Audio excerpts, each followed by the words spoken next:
Hi, and welcome to SW Herts Link for Growth Community TV. I'm Carol Dodsley, and you can't see me because I don't have my camera working today. I'm here, and I have with me today Chris Ogle. Chris, come and say hello. Yeah, hi Carol, how you doing? I'm good, a bit frazzled because I'm actually in the process of moving to leave the country. Which of course is not a problem because it's all done on these hangouts, isn't it?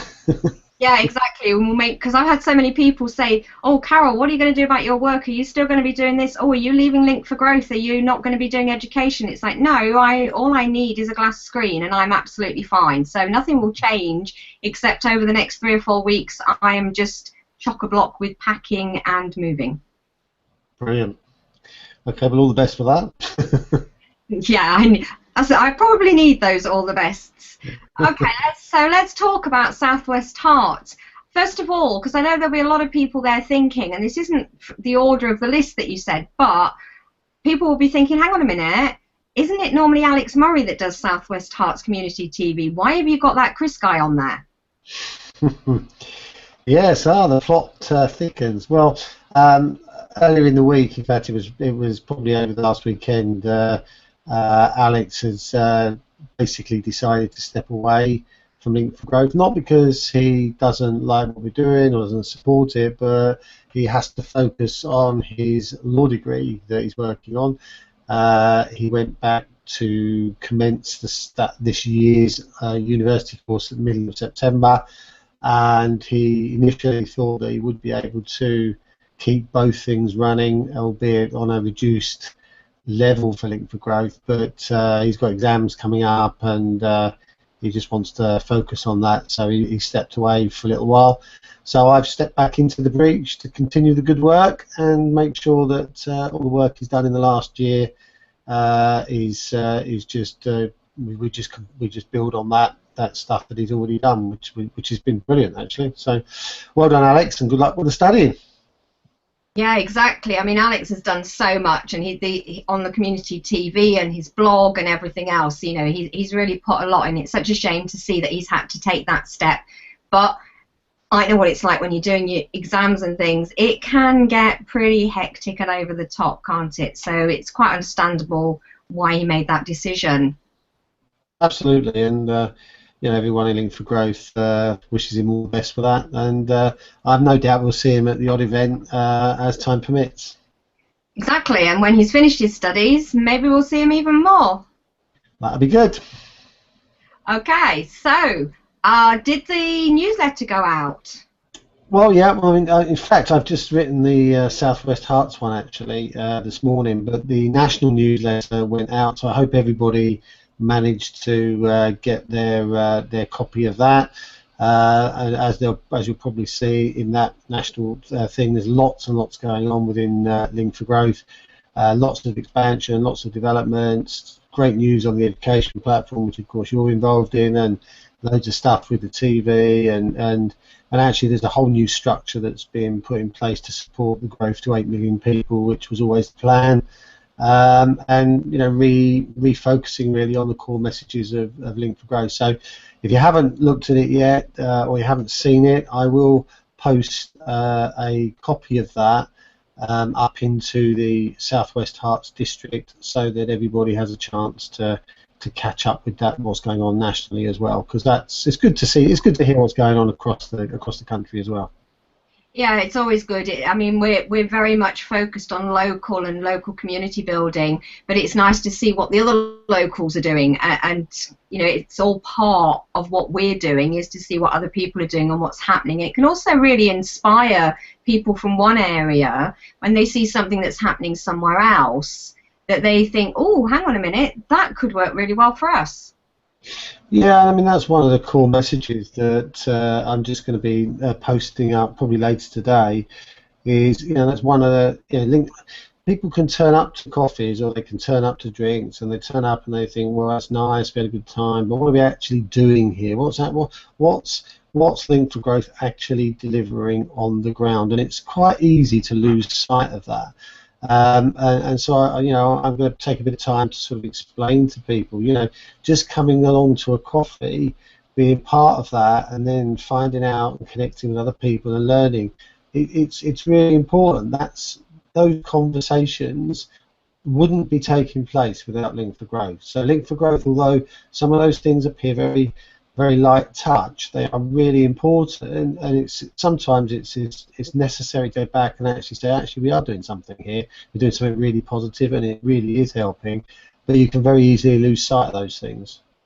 Yeah, it's quite easy, isn't it, when you just sort of, it's a little bit like when you're in a relationship, and at the beginning you take notice of each other all the time and you know exactly why you're there, and then after a few years you sort of get a bit comfortable and forget each other and take each other for granted. And you can do that with a message, and you can do that with events. But talking about events, what events are actually coming up in Southwest Herts?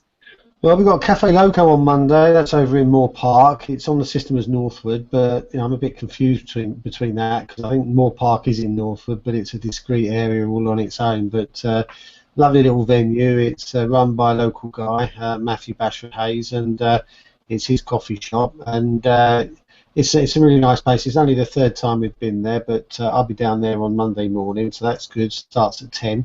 And then on Thursday, we've got the Regis in Rickmansworth, coffee there. That's in the actual Regis building. That starts at 10 as well, and that is actually going to be moving to a Tuesday. But I'm going to have to talk to the branch manager there, because I've sent him a couple of emails which I haven't had a response to. So it's going to go ahead as planned on Thursday this week, although the plan is to change that to the Tuesday of the same week going forward. So that's happening. And then we're back on the Watford Market on Saturday. So if anybody wants to come and have a look around the market, I know they could actually check out my Google Glass perambulation through the market. If they can't get to it, at least they can see what it looks like, because I just did a little walkthrough. But yeah, we'll be there on Saturday. It's getting a bit nippy actually, and I'll come on to this in a little bit. I did a few interviews this morning of different people on the market, the traders, telling me what they thought of it. So I'll cover that in a bit. But yeah, so we're back on the market next Saturday. So they're the three events we've got this week. So, and are you still on the old market, or are you now on the new market? New market's been open for a couple of weeks now, so it was 2 weeks yesterday, and they've had some interesting experiences, because the first week there were so many teething problems, and then the second week they've had a hurricane. They've had a hurricane the tail end of Hurricane Gonzo or whatever it was from the States. Lovely. So I was talking to Gary this morning, the guy who owns the fruit and veg stall, and they've got a gazebo outside, and he had to go and get some. I think he said £40 weights to keep the thing on the ground. Oh dear. So where do you meet now on a Saturday? Do you meet at the new one, or are you still meeting where you were meeting before? Well, you can't meet at the old one anymore because it's shut, and it's basically inoperable. So everybody has moved who was going to move. Those that didn't move are no longer there.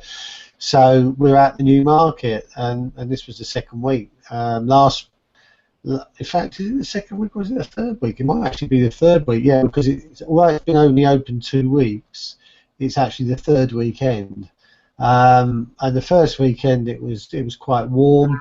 Last weekend it was a bit cooler, and today it was quite cold. So they need to do something about the heating for people. Well, there's not a lot you can do because it's out. It's basically outside. Oh, yeah. Now they have been promised, and I've done 3 interviews this morning. I did one with Ray, who runs L's Cafe, which is where we actually do have the coffee. I did one with Gary from the fruit and veg stall, and he's got 2 stalls on the market. One which is actually in the high street, and the other one which is actually inside the market itself. And with a lady called AJ who runs Nuts About Spice, which is a market stall in there. And I was just asking each of them what they thought of, yeah, how they're settling in, and is it compared to the old market. And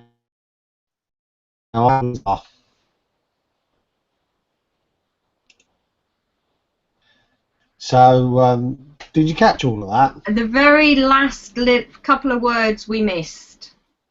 Okay, yeah. So basically, are they happy with things as they've now settled in? Are they kind of happy with the way it's going? And if you watch the videos, I'll post them all up on the L4G Watford community. Have a listen to them, but yeah, mixed feelings basically. Yeah, can we also post those links under this live event so that they're in the event stream for people as well? Yeah, sure, no problem. Yeah. Good stuff. Okay, so now I know that you've been doing, because we're talking about markets there, which again fits really nicely into community projects, because I think you've been talking to charities and market traders about something, haven't you?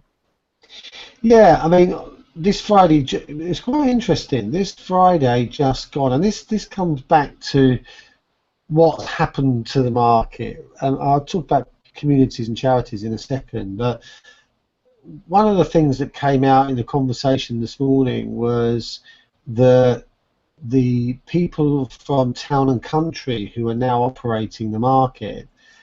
They were there on Friday with the councillors from the Town Hall of Watford, basically signing over the responsibility for operating the market to Town and Country, who will be doing that job. Interestingly enough, the market traders had to sign over onto the new thing some months ago, but the council have only just now signed over this to Town and Country. And they were basically saying that not one of the people involved in the whole project and involved in the backslapping sign-off process even went and talked to not one of the traders, not one. And this is kind of indicative of what's happened, and it is my view, but I actually think this is a view that I've come to from talking to people, is that the market's been taken from a fairly central location, sort of marginalised into a place which they couldn't really find anything useful to do with, and with the hope that it might just disappear in the fullness of time. It's kind of like that's what the market traders think of what's happened to them, which is quite an indictment, really, because the charter of the town says that there shall be a market in Watford. So you can't get rid of it without changing the charter, and I don't think anybody's in a particular hurry to do that. So it is quite interesting. And so I said to the guy this morning, look, one of the roles of Link for Growth is to really get community up and running in Watford, and central to that and core to that is the market. So I'm going to be talking to 5 of these traders over the next couple of weeks, getting them to give me a bit more about themselves, a bit more about their businesses, what they're looking to do, where they've come from, why they're doing what they're doing, the energy and the enthusiasm behind what they're doing. And actually start to create a story behind each of these stalls, and that's just a start, because there's 40 odd stalls there, so we can build a story about each of them. But we start with 5 to start with, and we'll create business pages for them on the L4G Buy Local, and start to get the stories in there and get people starting to communicate with those market traders. And exactly the same thing we're going to be doing with the charities, and we're already working with the Michael Green Foundation, we're already working with the Watford Women's Centre, but we can open up doors with people like New Hope Trust, the Watford Workshop, people like, I think it's Thrive, or Might Thrive, or there's a couple of others anyway, the Home Start I think is another one, and actually get them into the L4G communities and actually start to raise their profile. And once we've got 10, 15 of these types of projects undergo, I'm hoping that we can really start to sort out these colleges to start developing other charity organisations and other small independent businesses. But like all these things, you've got to lead by example and get some of them up and running before before people sort of can see how it might work. Yeah, that's always the way, isn't it? You know, you have to take that lead, and so many people want to see, because hearing somebody talk about it and say, oh, we can help you with this and we can put you together with other people in the community. Some people will take the lead and they'll go out there and they'll make it happen. But other people, I think because we've sort of come into a world that a lot of people are very skeptical nowadays, because so many things have happened where they've believed in things or they've made an effort and then it's been squashed or something's gone wrong, that people have got a little bit, sadly, apathetic without wanting to be. Whereas when they start to see, well, we've done this or they've done this with that and it worked like this because these people came together and these came together, and look at the result, then they've got something tangible that they know is not just somebody talking and opening their mouth at them, but it's something that really has been done and it can be replicated. Yeah, absolutely. And you know, I talk about the market traders quite a lot, but they're quite a good sounding board, these people, because they feel like they've been basically dissed on, really. And they don't feel like they've got a great deal out of this. On the other side of the table, you get people saying, well, we had to do something and at least we've managed to save it and keep a market in the town. But then the market traders turn around and say, well, you know, we feel like we just got scraps off the table here. So yes, there's two sides to the story, but ultimately what people who are responsible for the community should be doing is trying to get the best deal for the community. And yes, an IMAX cinema, 10-screen cinema or whatever it is, and a bowling alley is great for the people of Watford because it gives them great entertainment in the middle of town. But at the other end of the spectrum, a lot of that money is going to be going out of the community to shareholders of large organisations. And here we've got people who live and work in the local area trying to sort of supply good local, good value products and services to the people of Watford being marginalised and without really much respect being given to them. And that's the bit that irritates, really. So anyway, we'll see how it goes. You know, I think they've got to work a way of devise a new way of operating in the new market, because it's very different to the old market. And some of what they're talking about is because they've got to change the way they operate, and you'll hear some of that in the interviews. And some of it is that, quite honestly, the place is not yet fit for purpose, and they need to spend a bit of time and energy putting it right. Yeah, and I think, you know, that quite often happens. We're always going to live in a world of change. Things are continuously changing, and sometimes for the better, sometimes not for the best. But the key is, like, you're taking proactive action and encouraging them to as well, and doing things that will make a really positive impact, because we can't change some things. You know, they can't change the fact that they got moved, but they can create a good vibe and look at solutions to overcome the challenges that have been dished to them. Yeah, absolutely right. So I mean, on the charity aspect, we've got a great event coming up on the 20th of November, which is the charity wine evening with Watford Women's Centre. That's going to be held down the Lower High Street. So what we've done, that's on the same evening as the Link for Growth drinks evening. So what we've done is we've hijacked that evening for one month only, and we're moving it down the road to the Wellspring Centre. And they've got a hall down there, so we're having a wine tasting down there, and it's a local, actually a Link for Growth, Julia Jenkins, who runs an independent wine business, who's going to be providing the wine for that wine tasting evening. So if you like your wine and you want to mingle with a few local people, quite a few local people, including the MP, I think, is going, and maybe even Dorothy Thornhill, the mayor, then come down and rub shoulders with them. Sounds good. That sounds like it would be right up my street if I wasn't in the middle of moving. Yeah, that's bound to be a good night, yeah. Okay, now you just mentioned that there might be the MP there and maybe the local mayor. I know you're also starting to talk to campaign managers to do with political parties or something, aren't you? Yeah, I mean, Yeah, people do know that Link for Growth's what we call apolitical. Doesn't mean we're a political organisation. It means we're not a political organisation, i.e., we're not aligned to any particular organisation at all.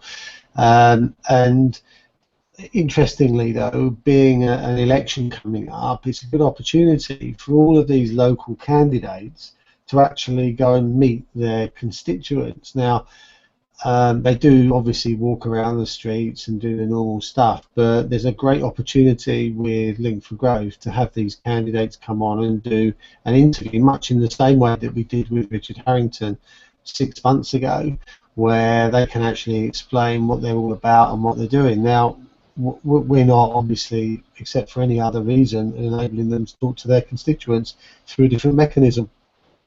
But I think it's a good opportunity. We've got the Conservatives, the Lib Dems, the Labour candidate, the Greens, and UKIP standing in the Watford constituency. And what's really interesting about Watford is that it's the most susceptible swing seat in the country. I don't mean that in any other way than it's likely to. It's very often one that changes when government changes. And Richard Harrington has got a majority of about 1,200 votes, which is absolutely zero in the big scheme of things. So it's all up to play for in Watford, and it really is quite. It could be very indicative of the way the vote goes when it comes down to the nudge in May. Yeah, that'll be quite interesting to see how that goes when you're talking to them, and to see just how up for it is coming into my head. But because we know that some people, it'll be like, oh, we've never done that, no, we can't do that, and there's some bits this, and you'll get others like Richard that'll go, yeah, great, gives me a better opportunity to really talk. And this will be, I'm really interested to see the different parties and the different reactions and the different responses that you get to that. That's really sort of fascinating me how it's going to work. And I will blog about it, because I'm going to say I'm going to approach all of the 5 team, because they've all got their campaign managers. I'm going to speak to all 5 campaign managers, and I'm going to ask them the same question, and then I'm going to tell everybody in South West Herts what they said. Yeah, and I think that's great, because sometimes we don't see the reality. There's lots of conversations that happen behind scenes, and there's lots of things that, and at the moment we're talking about political parties, there's lots of ways that they run their campaigns and everything, and you only see what they want you to see. And this isn't about uncovering stuff or anything, but this is about, let's really be authentic, let's go and ask them some questions, and let's share their responses, which to me is all about connecting people and being a community.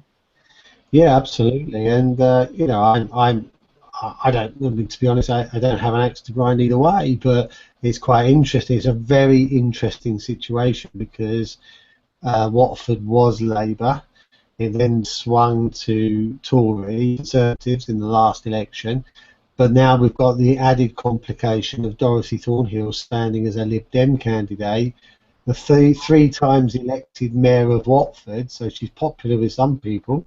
And she puts a real spanner in the mix, because you've got now, it used to be Labour, it's now gone to Tory, and you've got someone that's been in office as the Lib Dem Mayor of Watford for 3 terms standing as an MP.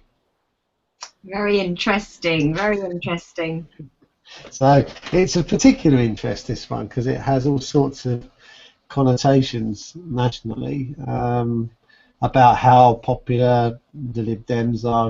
Obviously, standing as a Mayor of Watford, your political standing, which way you lean, has got very little relevance, really, because you're there to do the job for Watford.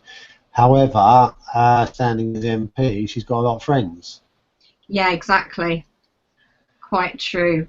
Okay, so other than political parties and talking to local campaign managers and the market and what's happened there, have you got any other local news to share today? Yeah, well, apparently I was just browsing around on the internet a little bit, and there's been an upgrade to the local towpath, which goes through Canterbury Park and stuff. The local canal that goes past Watford is the Grand Union Canal. And Watford's quite an interesting place because, and I talk about this often when I'm at meetings, but people who haven't actually spent much time in Watford, they won't really be aware of this. But when the canals were built, Watford had a canal that goes straight past it, which is the Grand Union, and that brought paper pulp up to Watford, which is why Watford has had quite a thriving print industry, paper processing and envelope manufacturing sort of all around the area, and that gave rise to ink and chemical suppliers in the local areas. We have people like Fishburne Inks, which have now gone, and there was another ink producing company, which is now Sun Chemicals, I think that were producing ink, and they've moved away. So we had Oddham's that built the book binders, we had Sun Printers, who were the big printers in Watford, plus a whole host of people making envelopes and whatnot, John Dickinson's, etc., and Croxley Script making paper, and then the railways came, and we had the railway that went straight past Watford as well. So the next big communications development was that, and then the third one was the M1, which went straight past Watford as well. So the fact that Watford is quite a thriving town is not an accident. It's because it's got excellent communications from both, from London, going through London up to the Midlands and beyond. And what I was just coming on to was they just upgraded the towpath, which obviously is Grand Union, between Castlebury Park and Croxley, and also up near Grove Mill and Hunton Bridge. So that gives people an opportunity to, it's a much nicer walk now, and it's much more, they've actually upgraded the towpath quite well, so it's a much more pleasant experience, which is great. So that's something that's happened. I mean, most of the work went on last year, but I think they just finally signed it off on Monday. And next Saturday, the 1st of November, we've got a 5K fun run in the, I think it's the Ricky Aquadrome, and it's like two actual circuits of the Aquadrome. They've got about 70 people signed up for that at the moment. So if you fancy getting down there and doing a bit of running next Saturday, take a look on the internet and you'll find that there. I'll add these things to the Watford calendar, so that to the Southwest Herts calendar, so people can actually get a link from there as well. And that brings me on to the calendar actually for Southwest Herts, which is something that we've recently added to the blog, Southwest Herts blog, and we are looking for somebody to help us to keep that up to date with events as and when they're published about what's going on in Watford, so that we can have a central location of information about where people can say, well, what's going on with Watford. They can go to that calendar and they can see everything that's going on locally, which would be a really fab resource. I'm quite keen to get that up and running. So if anybody knows anybody that might want to help with that, let us know. Yeah, I think that's great, because calendars are so useful, and especially because we're using Google Calendars for it. It's one of the great things is that it's, and this is for anybody who's listening thinking, oh, I'd like to share a calendar, but I don't actually want to give people the login to my details. You don't actually have to do that. You can actually give somebody access to the calendar without them having to log in using your username and password. So it doesn't matter who steps up and says, yeah, I would love to help.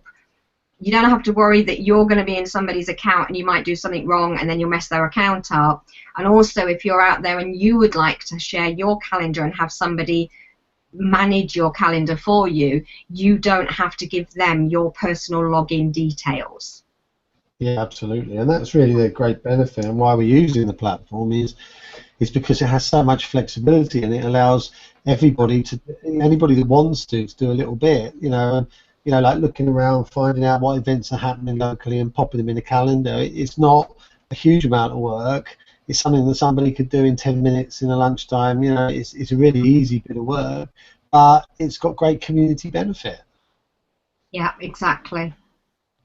So that's it really. That's about me done really for this week. Great stuff. So are you now going to be doing the Southwest Herts Community TV on a weekly basis? Yeah, I am. Yeah, obviously today's a Saturday slot for various reasons got in the way of us doing it yesterday. But yeah, I will endeavour to be doing this as a regular slot on a Friday. I think it was at 4 o'clock till 5 or 4 o'clock onwards.